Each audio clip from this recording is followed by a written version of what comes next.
السلام عليكم ورحمة الله وبركاته. الحمد لله رب العالمين الرحمن الرحيم مالك يوم الدين الصلاة والسلام على أشرف الأنبياء والمرسلين ومن تبعهم بإحسان إلى يوم الدين وبعد.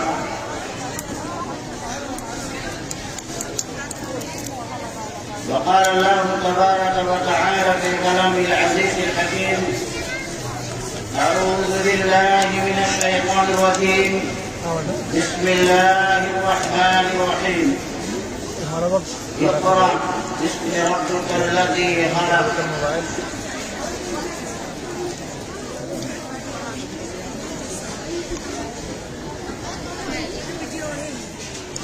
صدر اجلاس آبروئے جماعت فضیلت الشیخ استاد مکرم محمد نسیم مدنی حفظہ اللہ واللہ، ناظم اجلاس استاد محترم فضیلت الشیخ محمد شریف المدنی حفظہ اللہ، اور تمام اجلاء علماء کرام، حاضرین مجلس، طالبات، مائیں اور بہنیں، آج کی اس پروگرام میں ہم نے بہت ساری باتیں علماء کرام سے سنی اور سیکھی۔ اللہ رب العالمین سے دعا ہے کہ اللہ تعالی ہمیں ان باتوں پر عمل کرنے والا بنا۔ بارہا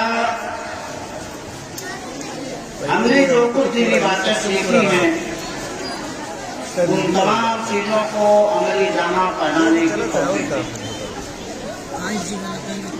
حاضرین مجلس، اللہ رب العالمین نے اس دنیا میں مرد اور عورت کو پیدا کی پیدائش فرمائی اور دونوں کے لیے یہ لازم اور ضروری قرار دیا ہے کہ سب سے پہلے وہ دینی تعلیمات کو حاصل کریں۔ دینی تعلیمات رب کی پہچان، اپنے خالق کی پہچان، اپنے مالک کی پہچان سب سے اہم اور سب سے ضروری چیز ہے۔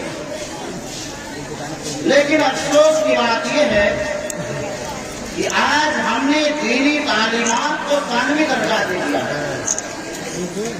آج ہم نے اپنی اولاد کو ہمیں جو تعلیم دینے کی بات آتی ہے تو ہم یہ کہتے ہیں کہ ہم بچوں کو ماڈرن تعلیم دیں گے اور ان کے ساتھ ساتھ انہیں دین بھی سکھا دیں گے۔ بات واضح ہے کہ ہم بچوں کو دینی تعلیمات کو سکھانے میں انہیں دنیاوی تعلیم دینے کی کوشش کرتے ہیں اور کہتے ہیں ہم پارٹ ٹائم انہیں دین بھی سکھا دیا کریں گے، جبکہ یہ چیز قرآن اور حدیث سے اور مطالبہ قرآن اور حدیث سے نہیں ملا۔ سب سے پہلی چیز اللہ رب العالمین نے ہمیں دین، اپنے رب کے علم، رب کا علم، رب کی پہچان کی تعلیم سیکھنے کا اللہ رب العالمین نے حکم دیا کہ ایسے علم حاصل کرو، اپنی اولاد کو، اپنے بچیوں کو، اپنے نوجوانوں کو، اپنے گھر والوں کو، اپنے گھر والیوں کو سب سے پہلے اپنے رب کی پہچان سکھا۔ سب سے پہلے ہم اس چیز کی پہچان کرتے ہیں۔ اس ناطے ضروری ہو جاتی ہے کہ ہم جس طرح سے اپنے بچوں کو دین کی تعلیم دینے کے لیے انہیں دور دراز کا سفر، دور دراز کے مدرسوں اور اداروں میں بھیجتے ہیں، اسی طرح سے ضروری ہے کہ ہم اپنے بچوں کو بھی سب سے پہلے دینی تعلیمات سکھائیں، انہیں دین کی مبادی کو سکھائیں، دینی اصول و ضابطے کو سکھائیں، تاکہ ہمارے گھروں میں، ہمارے پاس پڑوس میں، ہمارے اہل و عیال میں، ہمارے سماج میں، ہمارے معاشرے میں عائشہ، خدیجہ اور زینب جیسے کردار، اعلیٰ کردار والی عورتیں موجود ہوں۔ میرے بھائیوں، آپ دیکھیں گے ہماری اماں مائیں عائشہ صدیقہ رضی اللہ تعالیٰ عنہا کے اوپر وہ بھی ایک عورت تھی, ان کے اوپر تہمت لگا. آپ جانتے ہوں گے, سنے ہوں گے یہ واقعہ, ان کے اوپر تہمت لگا میرے بھائیوں, لیکن وہ پاک باز تھی. اللہ رب العالمین دین کی علم تھا ان کے اوپر, ان کے اندر اللہ کے رسول صلی اللہ علیہ وسلم کی تعلیمات ان کے اندر شاید تھی. الزام لگانے والوں نے الزامات لگایا, لیکن اللہ کے نبی صلی اللہ علیہ وسلم کی پاک باز بیوی نے ان سارے الزامات کو سن کر کے صبر و استقامت کے ساتھ دینی معاملات میں قائم و دائم رہی. آسمان سے اللہ رب العالمین نے آپ کے لیے, آپ کی طہارت کے لیے آیتیں نازل فرما دی. میرے بھائیوں, اللہ کے نبی صلی اللہ علیہ وسلم نے خود کہا, یا عائشہ ان کنت علمت بذنب فاستغفر اللہ. اے عائشہ, اگر آپ سے کچھ گناہ کا کچھ معمولی یا کچھ گناہ کا ارتکاب ہوا ہے, فاستغفر اللہ. اس سے کہہ رہے ہیں دنیا کی سب سے پاک باز ہستی, سب سے پاک باز عورت سے کہہ رہے ہیں. آج کا معاملہ کیا ہے میرے بھائیوں, آج ہمارے گھروں میں ہماری بہنوں سے, ہماری بیٹیوں سے, ہماری عورتوں سے اگر وہ کوئی برے کام کا ارتکاب نہیں کی ہوتی ہے, جھوٹ نہیں بولی ہوتی ہے, چوری نہ کی ہوئی ہوتی ہے, جب تعلیم کا فقدان ہوتا ہے, دین کا فقدان ہوتا ہے, تو ان سے اگر کوئی الزام لگا دے کہ آپ نے جھوٹ بولا ہے, آپ چوری کی ہے, تو کیا کہتے ہیں جب مجھے جھوٹا بنایا ہی جا رہا ہے, مجھے چور کہا ہی جا رہا ہے, تو آپ چوری کر کے ہی دکھلاؤں گی, میں جھوٹ بول کے ہی دکھلاؤں گی. لیکن نہیں میرے بھائیوں, اگر دین کی تعلیم ہوگی, رسول کی تعلیمات ان کے دلوں میں ہوں گی, تو کبھی بھی برائیوں کی طرف لاکھ الزامات لگیں لیکن برائیوں کی طرف نہیں جانے کی کوشش کریں گے. آئیے چند مختصر 2-3 نوٹ میں آپ کے سامنے ذکر کر دوں کہ تعلیمات نسواں ضروری کیوں ہے. سب سے پہلی چیز ہم تو یہ جانیں کہ انسان کے لیے سب سے پہلا اور ضروری امر یہ ہے کہ وہ دنیا کی تعلیمات کو ثانوی درجہ دے. پہلا درجہ یہ ہے کہ وہ دین سیکھے. آج بڑی افسوس کی بات ہوتی ہے کہ ہمارے ہی نسواں اداروں سے نکلی ہوئی لڑکیاں جب وہ ماں بنتی ہیں تو وہ بھی اس تعلیم کو بھول کر کے اپنی اولاد کو, اپنی بچیوں کو ماڈرن تعلیم کی طرف لے کر کے جاتی ہیں اور کہتی ہیں میں بچوں کو اپنے گھر سے قرآن پڑھا دوں گی. بڑے افسوس کی بات ہے میرے بھائیوں, میں اپنے بچیوں سے, اپنی بہنوں سے التماس اور عزم التماس کرتا ہوں کہ آپ اپنے اس 8 سال کے اس عمر کو جو آپ اس ادارے کے اندر گنوائی ہیں, اس کا پھل آپ کے فراغت کے بعد, آپ کے ازدواجی زندگی میں منسلک ہونے کے بعد اس کے اثرات سماج میں, قوم میں, معاشرے میں دکھنا چاہیے. کہ آپ اگر بیوی ہیں تو عائشہ صدیقہ رضی اللہ تعالیٰ عنہا کی طرح ہیں. آپ بیوی ہیں تو کیا اپنے شوہر کے لیے خدیجہ رضی اللہ تعالیٰ عنہا کا کردار پیش کر رہی ہیں یا نہیں ہے؟ بیٹی ہیں تو فاطمہ کا کردار آپ پیش کر رہی ہیں کہ نہیں کر رہی ہیں؟ یہ آپ کے فراغت کے بعد آپ کا لیے ایک بہت عظیم امتحان ہوگا. دیکھیں گے تو تعلیم نسواں ضروری یہ ہے کہ اللہ رب العالمین نے جنت کو مردوں عورتوں دونوں کے لیے بنایا ہے, اور جنت بغیر نیک عمل کے نہیں مل سکتی, اور نیک عمل کرنے کے لیے دین کا علم ضروری ہے. جنت اللہ نے مردوں عورتوں دونوں کے لیے بنایا ہے, اور جنت پانے کے لیے صالح بننا پڑے گا, نیک کام کرنا پڑے گا, برائیوں سے بچنا پڑے گا, منحیات سے دور رہنا پڑے گا, منافقات سے دور ہو کر کے ایک صاف ستھری زندگی گزارنی پڑے گی, اور صاف ستھری زندگی گزارنے کے لیے صاف ستھرا علم ہونا ضروری ہے. دوسری چیز یہ ہے امر بالمعروف والنہی عن المنکر, بھلے کام کا لوگوں کو حکم دینا اور خود بھی برائی سے بچا جائے, سماج کو بھی برائی سے روکا جائے. یہ کس کا کام ہے؟ صرف علماء کا نہیں, مردوں کا کام نہیں, عورتوں کی بھی یہ ذمہ داری ہے. اور یہ ذمہ داری ایک عظیم فریضہ ہے. یہ فریضہ اسی وقت ادا ہو سکتا ہے جب اس طرح سے نسواں اور عظیم معہد السلمہ جیسے عظیم اداروں کے اندر اپنے بچیوں کو بھیج کر کے محمد عربی صلی اللہ علیہ وسلم کی اس پاکیزہ تعلیمات کو ان کے دلوں میں اتاریں گے تب. ورنہ گھروں میں رچنا کاریاں ہوتی رہیں گی, بدکاریاں ہوں گی, بھائی سود خوری کرے گا, جوا بازی کرے گا,